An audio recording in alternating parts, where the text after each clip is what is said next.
Listeners, welcome back to the Lead Well podcast. Welcome to part two of my episode with the Donald Duncan, Asheboro's new city manager. Donald, welcome to the show. Thank you, sir. I appreciate it. I appreciate the opportunity to share the brain damage and the gray hairs. Maybe it'll spare somebody in the future. You'd asked me to share some leadership lessons, and I've got a couple. Yeah. But quick one was from my grandfather, and I would say this applies in every situation. And I wish I took this advice more often. But as a kid, I kind of followed him around. I was a shadow. My dad was always working off. He was always having to travel out of state, and so he essentially was raised me and my brother. And so I'd just get in a big way and get emotional and get upset or angry or fussing, and he'd look at me and he'd say, the main thing is don't get excited. Mm. And I never understood that until I was probably 25 years old, and he was right. He said, just you've got to find whatever your center is and think about it and detract yourself. And even if it means getting up and walking away, you got to know when you're not going to be capable of making a good decision, and that's a hard lesson to learn. Ego is a powerful thing. And so when he taught me that was probably one of the strongest lessons I ever had. And you can use it in every situation. And he always said, the main thing is, and there was this brief pause, don't get excited. And so it used to make me so mad. I'd be mad and he'd say that, and I'd get more mad. Yeah. Because I had no idea what that means. Right. So I had to grow up before I understood what it meant. And so I think that was pretty powerful, and I still use that today. Another one was Dr. Larry Keeter, and for you people that know his story, it's quite elaborate, and I won't go into it. I was sharing it with Brandon offline here, but Dr. Keeter was an amazing human being and kind of like a real life Forrest Gump. Just happened to be at critical moments in U.S. history, just as a matter of his life. And so Dr. Keeter, 5 degrees, ends up settling in Boone, becoming a professor there. And every semester, this is in the 80s and 90s, a child got killed, a student got killed driving from Blowing Rock, where their bars were at, back to Boone every semester. At least one person got killed, sometimes many, in a semester. And he was a Baptist minister. And so and I think at that time was the lead deacon at the First Baptist Church in Boone. And so this was kind of a serious thing to step out and do, but he took a position and says, if we don't get beer and wine sales inside the Boone town limits, we're going to have more and more kids die. So, we need to forget, this teetotaler mentality. We got to accept that they're going to drink. So Dr. Keeter ran for city council in Boone, and he won. And after another election, he had enough people on. I think there was other professors involved, and they got a referendum in front of the voters, and they got beer and wine sales passed in Boone. And by the by, Larry's very well thought of on the board, and they said, you got to run for mayor, and so he becomes mayor.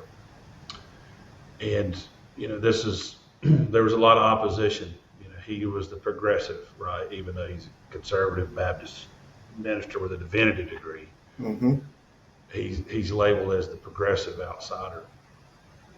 And so the opposing parties in Boone had this really unique situation where every Thursday morning they would go to Boone Drug, which is no longer there. They would go to Boone Drug, and there's a restaurant, and the judges, the sheriff, the police chief, city manager, county manager, all the major elected officials in the county and the party leaders would all break bread together. They would all sit in the same communal space and work together and have breakfast. And I wish we still had it that way today. It'd probably make things a lot easier in this world.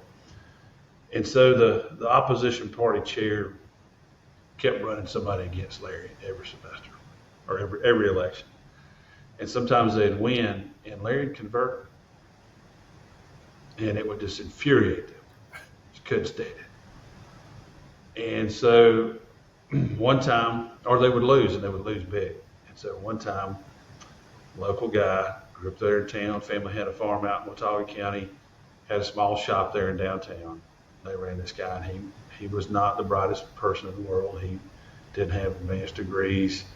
He, just kind of ran Dad's shop. He was just a local guy, nothing particular fancy about it.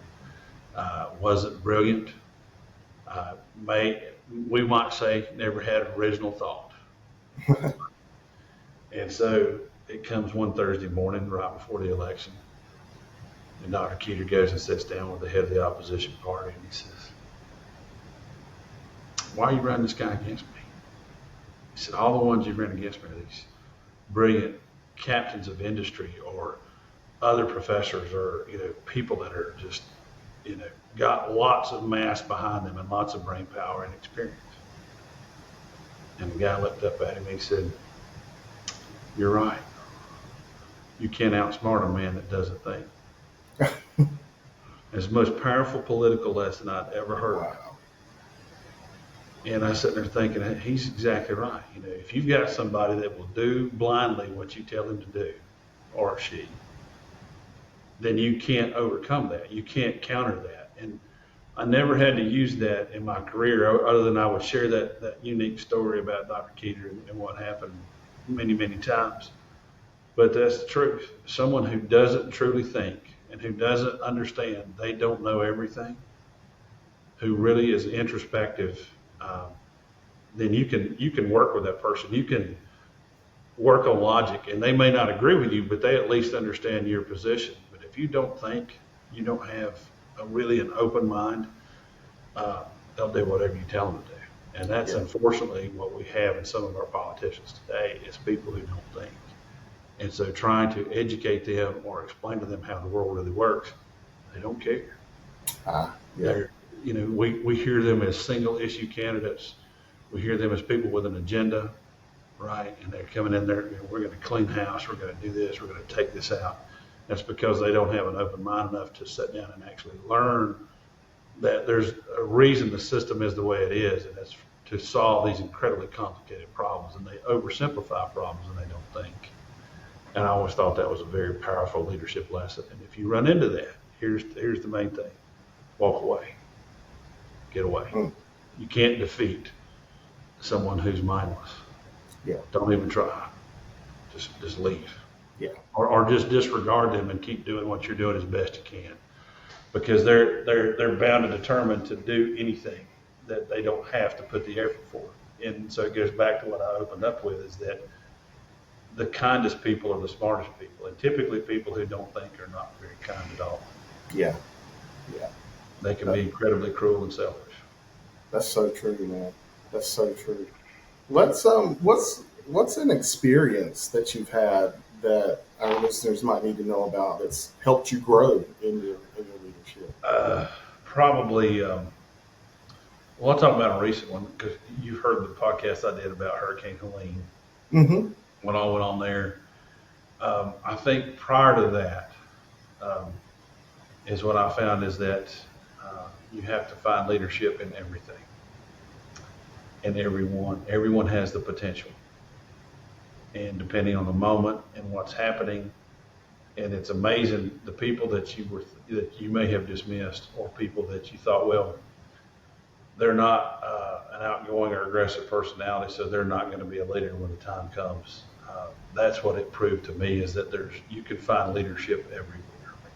And you can find lessons in leadership everywhere. You just have to watch and think about it.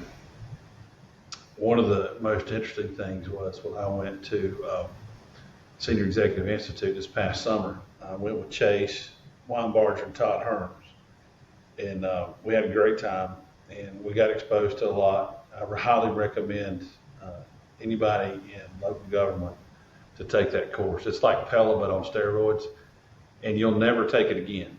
You'll never go back, but you would recommend to anybody to take it. It's that intense. It's basically a graduate degree in 2 weeks. They cram it in, and it's so much information, and it's all about developing your skills.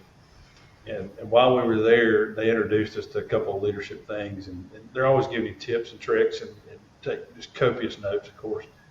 But one thing that stood out to me in particular that I was able to reuse, and so in preparation for this position, was and I talked to you about this earlier, was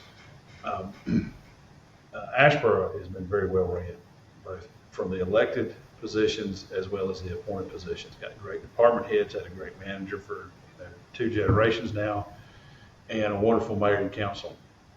And they're all very dedicated to the progress for the city of Asheboro. And I don't think any of them let their personal feelings get in the way. I've not seen any of that. They may disagree, but they're always all on the same page when it comes to we got to move forward, which is what you want. And so coming into that experience, my previous experience is every organization I came to had some type, they were culturally broken or negligent or even corrupt. And I mean culturally as that they had no true center. They had no unified direction. Either they may have thought they did, and it was perceived that they did, but when they sat down, when they really had, to struggle, they realized pretty quick they didn't. And so you could have a chance to use that as opportunities to build teams. And building teams sounds hard, but it's actually pretty easy. You know what you're looking for in people, and you give them the opportunity to be who they want to be. The real issue is coming to Asheboro is it's a great team. I don't have to build a team. I have to not break a team. Yeah. That's much harder. That's the challenge. And so one of the things that we were taught was a book about a naval captain who inherited a submarine that was the worst in the U.S. Navy, and he had to turn it around. And so one of the lessons there was he didn't know what to do. He really didn't know what to do. He'd been studying for something else. And it's kind of like when I'm here, I was like, I've never had it so good. So I sat down with the board and I sat down with the department heads and directors, and I said, hey, I'm not here to change a bunch of stuff. You guys are good. You're a high performing organization. But I need to know a couple things. I don't intend to change anything unless you want to change it.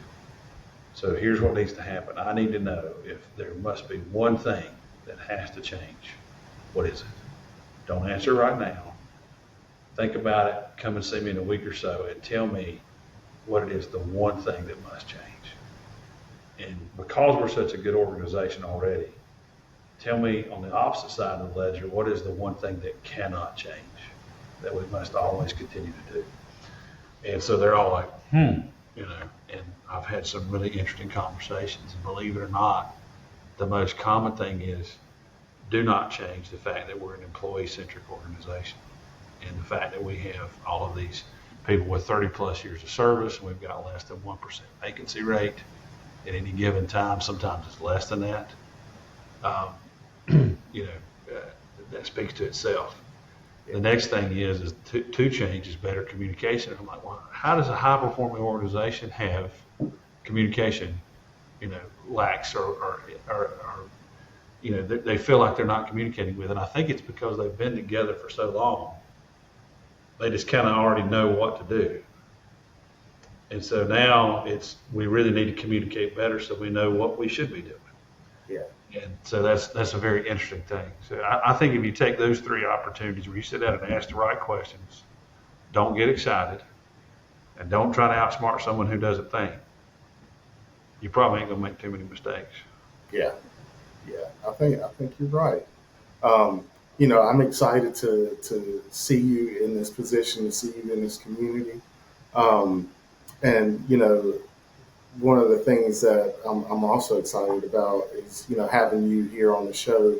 And you've had a really good career. You've got a lot of experiences, and to the young person that might want to get into city management or local government management or leadership, what's your advice to that person? What do you tell them? Oh, I think a diverse background is important. The degree is what teaches the vocabulary. Get as much experience as you can everywhere. Do internships, work in restaurants, learn customer service, learn how to talk to people. In this role, I was on the phone with a state representative, and 5 minutes later, I got off the phone with him. I'm the guy that just got out of jail and is needing help, right? I want to know where he got. That's the breadth of humanity that you're going to be able to deal with. And you have to learn how to talk to each of them in their way, meet them where they're at, and communicate on their level, right? And so, and then later today, I was sitting in a room full of engineers. I'm the only guy who's not an engineer in the room, trying to understand what we're talking about with 1,4-dioxane, right? What the heck does that mean? Yeah. And how does that apply to us? So broad experience, because I tell everybody managers are, you've heard about jack of all trades, or you've heard of, he's a mile wide and an inch deep. Managers are a mile wide and 2 inches deep. We know a little bit more. Yeah. Right? We have to know about fire. We have to know about law. We have to know about environment, utilities, every little thing. All of that plays a major role, and you have to understand those languages. So you're kind of a translator in some regards. Yeah. And so then find a purpose, and that's the hardest thing in the world to tell somebody to do. Find what makes you enjoy going to work.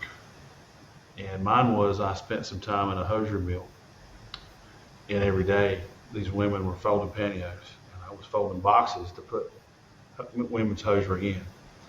And it was just this repetition, and they're standing there talking, and they're on production line, and they're having a great time. And I could not picture myself doing that. It was almost unbearable, right?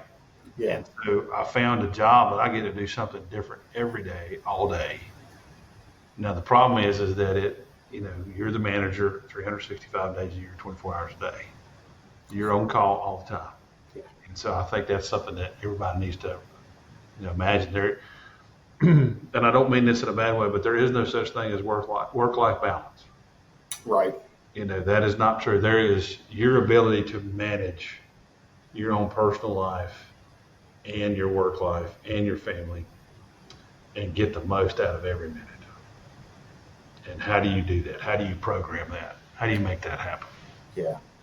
Yeah. I was listening to something today, and it was talking about, being present in the moment, because right now is all we have, Yeah, and these daggum phones and social media and stuff, it's more and more of a distraction. It takes away our presence. Yeah. Robs us of our presence. It does. It does, man. But things like this, I think, are what's cool about Right. it. When you can concentrate on a conversation and learn something from it. And I think that's why podcasts are so popular, is that we're starved for that now. Yeah. Yeah. We need it.